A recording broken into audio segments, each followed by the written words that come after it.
Kasus dugaan penipuan yang dituduhkan kepada komedian Yadi Sembako oleh sebuah event organizer akhirnya berbuntut panjang. Tak terima dengan adanya tuduhan tersebut, rekan bisnis Yadi Sembako, Gus Anom, berencana akan melaporkan baik pihak event organizer yang telah melaporkan Yadi Sembako ke polisi. Gus Anom yang ditemani oleh pengacaranya Dosmar Rohasi Jabat, sarjana hukum, menegaskan tidak terima dengan tuduhan yang dilakukan oleh pihak I.O.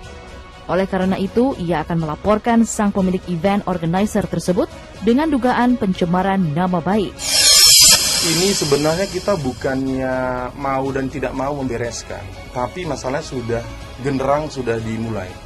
Ya, dengan membuat laporan polisi, ya berarti kami juga tinggal diam. Berarti kami juga bisa melaporkan dengan laporan balik pencemaran nama baik.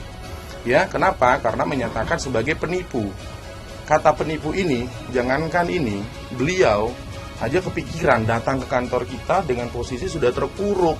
Ya, saya langsung kontak Bang Yadi melalui asistennya, dia posisi sampai diinfus dan sakit dirawat. Mental orang beda-beda.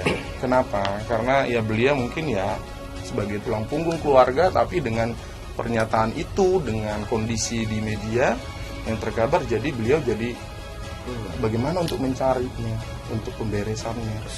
Betul, dan ditumpukan ke kita. Saya sampaikan ke beliau, Bang, kalau memang tanggung jawab silahkan bereskan, tapi kalau memang adanya suatu genderang yang dimulai, kita harus tutup genderang itu dengan seksama. Sebagaimana ramai diberitakan sebelumnya, komedian Yadi Sembako dilaporkan ke polisi atas dugaan penipuan dan penggelapan. Ia bersama rekannya Gus Anom dilaporkan Muhammad Adri Permana ke Polres Metro Tangerang pada 19 September 2023 lalu. Sang pelapor adalah Muhammad Adri Permana, pemilik sebuah event organizer. Dugaan penipuan bermula ketika Yadi Sembako dan Gus Anom menyewa jasa event organizer yang dimiliki Muhammad Adri. Mereka sepakat pembayaran dengan cek. Ternyata cek yang diberikan kosong. Padahal nilai yang harus dibayar Yadi Sembako dan Gus Anom kepada Adri sekitar ratusan juta.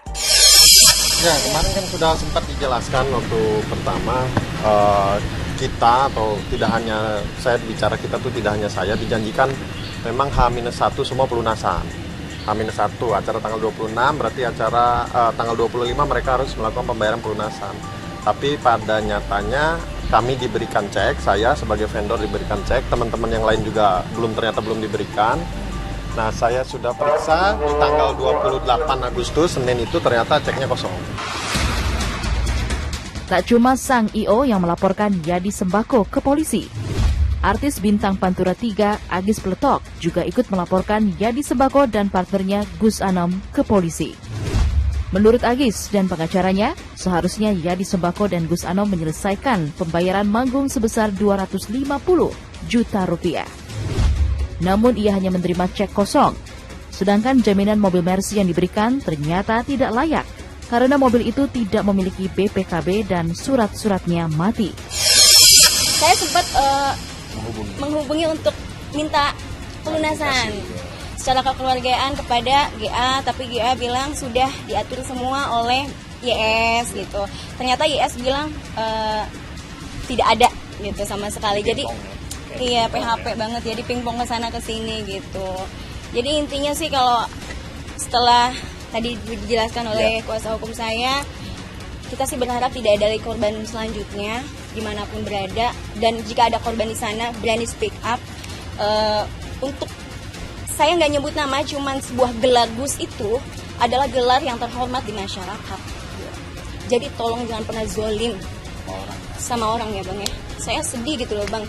Kok bisa gitu menodai nama Gus yang harusnya terhormat, yang harusnya dihormati, tokoh agama, menjadi panutan, tapi malah zolim gitu loh Bang. Gus Anom berjanji akan melunasi semua pembayaran yang tertunda. Dan terkait dengan permasalahan hukum yang dihadapinya, ia masih membuka kesempatan kepada pihak I.O. untuk menarik laporannya. Jika tidak, pihaknya akan melaporkan balik. Intinya, yang penting saya minta tolong dibersihkan lah, nggak usah terlalu gimana-gimana. Perdata jangan dibolak-balik masalah pendana dengan yang lain-lain. Jadi sudah ada komunikasi dengan investor ya Bu? Atau Sudah. uangnya sekarang sudah turun kan? masih proses telepon gitu kan. Kemarin juga nggak mau tackle dulu, karena apa ya, orang belakang saya nggak terima juga dong. Kan saya bilang gudang artis rumah saya, jangan injek-injek gitu dengan masalah yang ini gimana bicara penipuan tadi itu.